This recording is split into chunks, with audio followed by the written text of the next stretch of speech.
once played, chasing the ghosts of a fading day. The wind, it dances with the sound so bold, silver whispers through the cold.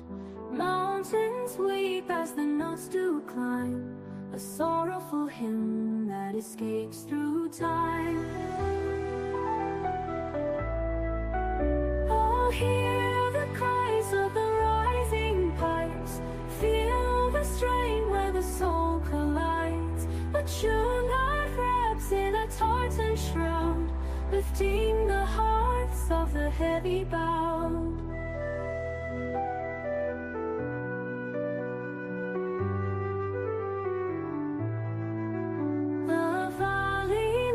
With thirsty hills, quiet falls as the music spills, a thread of past where the future leads, carried afar by these ancient seas.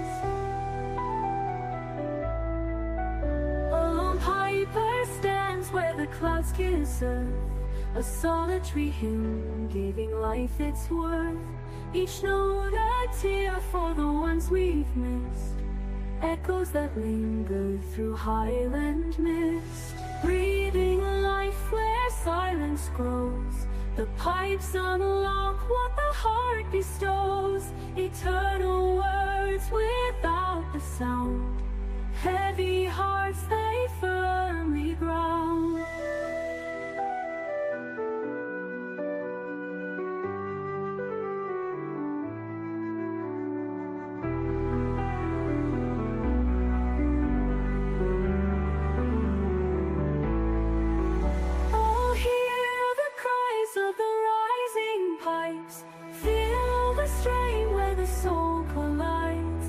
Tune that wraps in a tartan shroud, lifting the hearts of the heavy bowed.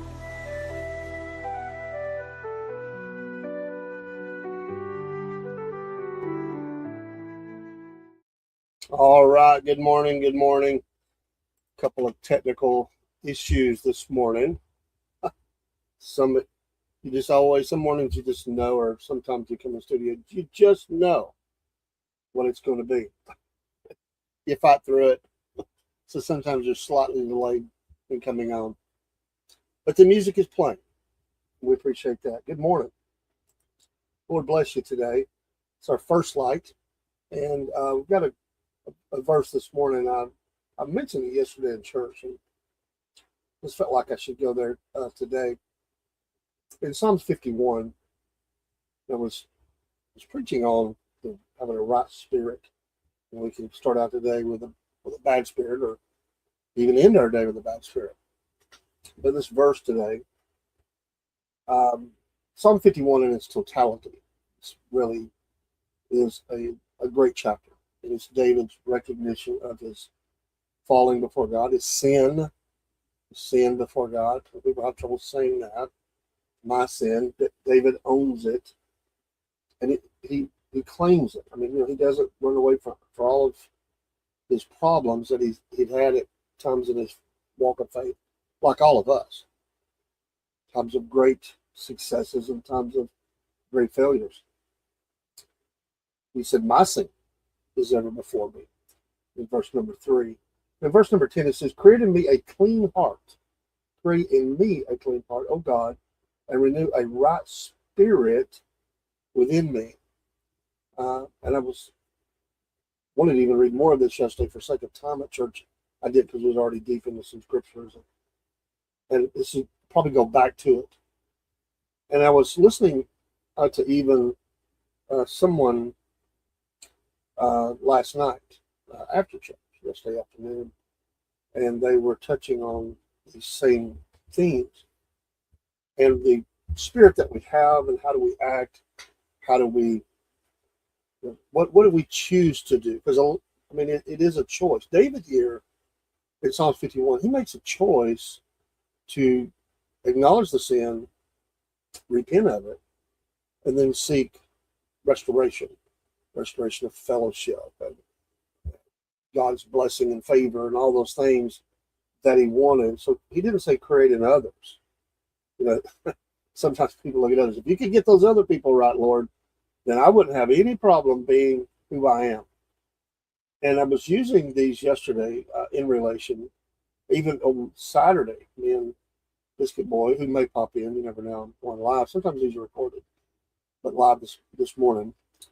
But on Saturday, we were talking about having a right, road rage and making a choice, a conscious choice to have the right attitude, even when others make us angry. And how quickly things can escalate into a bad way in a road rage type incident, or any kind of anger where you feel like someone has disrespected you, or maybe they fully on how. I mean, but how do we respond to that is on us. We can't blame the person. Now, I mean, they may push it to a point we might even have to go hands on. But that still doesn't give us the right to sin, to do things, go beyond what is necessary. And that's that walk of faith. That is that not being in the flesh, but being in the spirit, not having a flesh attitude, but walking the spiritual man. Don't dig up the old man. Don't push him up front. Sometimes, Christians, and I will say we all, so someone might say, I never did that. Well, most Christians. We've had moments where even if we didn't say it, we gave credence to it because we were saying, well, I'm mad right now, or I'm this, so just for this moment, God will just have to understand. God does not understand your sin. He don't want to understand it. He doesn't want you to sin. But we tell ourselves that. We say, well, it's okay. They made me mad. It's like the old Flip Wilson, the devil made me do it defense. Doesn't give us the right. And how far do you go in that? Some have went so far they're sitting in a jail cell today because in that moment they claimed their right to be angry to the point of violence. And then and all the people, including themselves around them, suffer. We've had several instances in our area of road rage incidences that resulted in fatalities. And there's a lot of lives destroyed over really foolishness. Honestly, it's just foolishness. It doesn't matter. It doesn't really matter who was right or who was wrong. When we made a decision, there's been people follow people home, follow them to a parking lot, go after them. At that point, we have made a decision to go into rage, a road rage, and that's what we say. David here, he had a lot of people after him. He had a lot of people angry with him throughout his kingship. For things he did. He sinned, and he had some anger. It destroyed his family to an extent. The sword never left his family. There was damage. He lost a child over his sin. And he says, create in me a clean heart. He recognizes that his heart is dirty, it's sinful, it's nasty, it smells. It's not where he wants to be. He's sick of himself at this point. Create in me a clean heart. He didn't say go after them other people and make them right. He said create in me a clean heart. We got to own it. We have to own our sin. We can't blame the devil. We can't blame others for what we made a conscious choice to do, to exact judgment or to find some level of satisfaction in that we got them back, or we said something, or we did something. And he says, renew in me a right spirit. See, there's a wrong spirit. We were examining yesterday Moses' angry spirit of striking the rock when he wasn't supposed to strike the rock, or maybe even killing a man. James and John telling Jesus, basically those that rejected him, let's just gonna burn them down.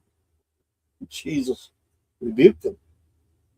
Peter, there were different times where Peter was another one. He was a fireball, a cusser, a little temper problem, flash temper, maybe that sons of thunder, bring down the thunder, angry, be angry. Some people say you got to watch. I got a temper. You might tell people. You may put people on warning. I've got a temper. Don't. You better hope you never see it. We need to recognize when we say things like that we have a problem and we need to seek guidance for it. And it doesn't mean that we're going to be perfect at it, but the more that we work on it, the better we can push that old man to the point where he just never seen it. We may think about it. We may still have to pray really hard and seek guidance for those things on the inside, but people never see it. When I was young, I had a snap temper, a flash temper, a quick temper, I might say. I'm not proud of that. Sometimes I would just explode. It'd be over in 30 seconds. But that 30 seconds could be the 30 seconds of violence. How far do you go? How angry do you get? At what level do you lose control? And we have to take those things before the cross and pray for strength so that we will not have those kinds of things. And our kids are watching, other people are watching. If people are tiptoeing around a person because their attitudes, their anger, explosive responses have people walking on eggshells, as we say, then we need to do something about that. That's not acceptable, and we certainly don't need to be bragging about it. Take saying almost like a warning symbol, like a sign on it that says, "Warning: David has a bad temper, a flash temper. Do not say wrong things." It's no way to live. We need to be honest about that, and know that it is a problem. The best of the best that we see in the Bible had a problem with it. The son of Jesus. Most men and women had some sort of problem because they're sinners. So it created me a right spirit. We have to stop. We have to stop. If we're going to pursue somebody, just stop. Count the cost. What are we really trying to? What are we really trying to exhibit? What are we trying to win? What is our motive? Are we chasing them down to say I'm over you? I'm dominant. I got the last word. Well, last words have been put people in bad places. To want the last say, the last word, to win an argument. Really, nobody wins an argument, right? We heard that before. Really, nobody wins. Peace is what wins. Brotherhood, togetherness. I remember a story. I've heard Christians say, "He's a better man than I would never do that." It's almost that bragging point. And I was told, there's a couple of them. I mean, one, I've known of pastors that was trying to win somebody. They were being threatened, but they really had a burden for that person. They threatened them, You come me one more time, I'm going to knock you out. Well, it happened. He still went. The members of Campus Crusade for Christ that was on college campus and, went and were threatened, but they had a burden for them. And they won them over. They won them to cross. So that's winning over we need. And some people say, nah, somebody threatens me or gets smart with me, I'll just, punch them in the mouth. Sure, we may feel like it. Then we got to think of the eternal destination, the eternal equation of this. Where are they headed? If they're an unbeliever, where are they headed? What are we trying to gain with our temper? What are we trying to prove? Now, nobody's suggesting that we take violence or anything like that with anybody. That's not even a part of it. But certainly you do that. But even in that, you can go beyond. There's a point where the response needs to stop, and I always like it when you see nowadays the videos are everywhere. Everybody's filming everything. And you see disagreements and you see people trying to mediate, to be the peacemaker. Jesus said, "Blessed are they, which are of that ilk," to bring peace between parties, just to let the simmer go down, walk away, pray on it. You got to catch yourself, realizing that your anger is rising. Deal with it. It's yours. You can't blame nobody else on what you're feeling. I mean, it's what we allow. And it was not something that I was I look back and I'm like, I wasn't proud of it at the time, but I gave it a pass.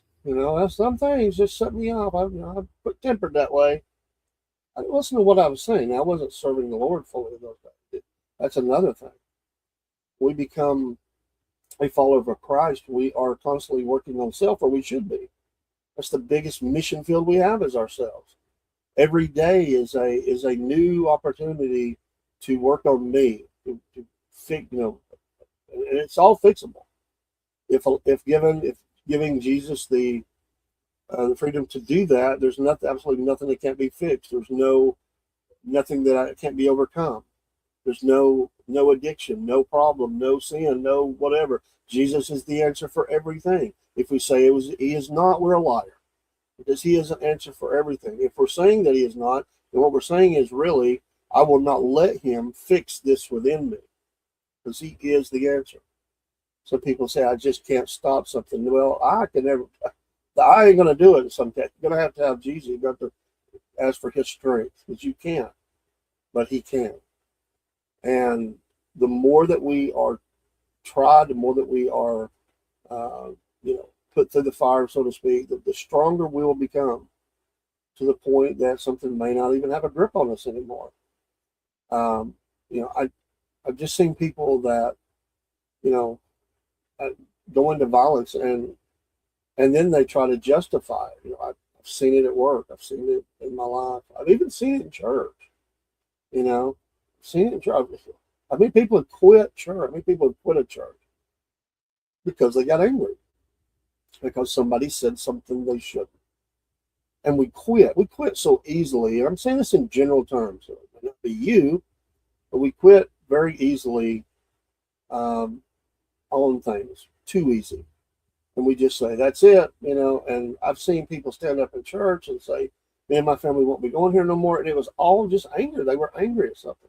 In some cases, they did it. In some cases, after prayer and counsel and talking to people, they realized, I don't want to leave. This is my home. I love the people here. I was mad. I was angry. Sometimes they talk about that. Sometimes you just realize, okay, they were now realizing themselves how they were acting. I remember once a person doing that, standing up, and I knew what they were angry about. I was kind of involved, at least my child.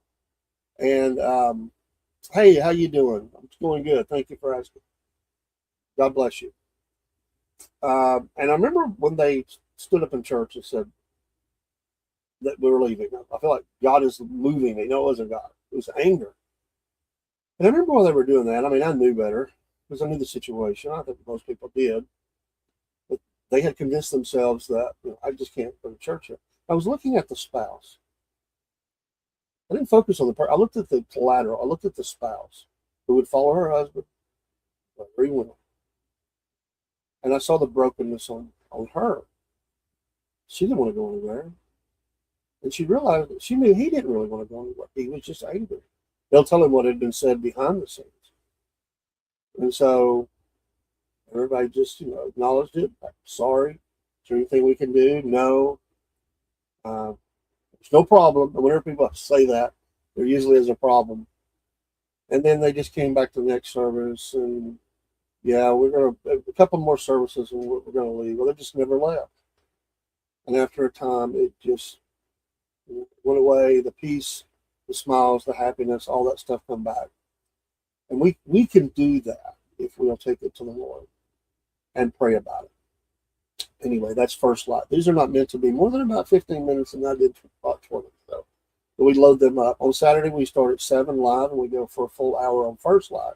I say we because sometimes it's me and Biscuit Boy. Sometimes it's me and me and Paul and others, or it could be just Paul, or it could be whomever. If you'd like to be a part of First Light, I'd love to have you. It's just meant to be conversational to help. It's not a judgment. It's a help. And I promise you, probably about anything that we talk about over here, I'm guilty of. So I want to help you. We'll be back on in a few minutes with not First Light, with the morning show. And we appreciate you for listening. God bless you. Share these out. We've got some new graphics that are out there, a new banner for the studio for First Light. We're very excited about this program because we know that God can bless it and use it to help others. And hey, we all need help. Amen. We all need some kind of help. And if you got a prayer need or whatever, just email it to us. Emails in the scroll. And pray for our families. We're still grieving the loss of my wife. These things are hard. and we just move forward. Take care. I'm Dave. Have a great Monday. We'll see you on the morning show.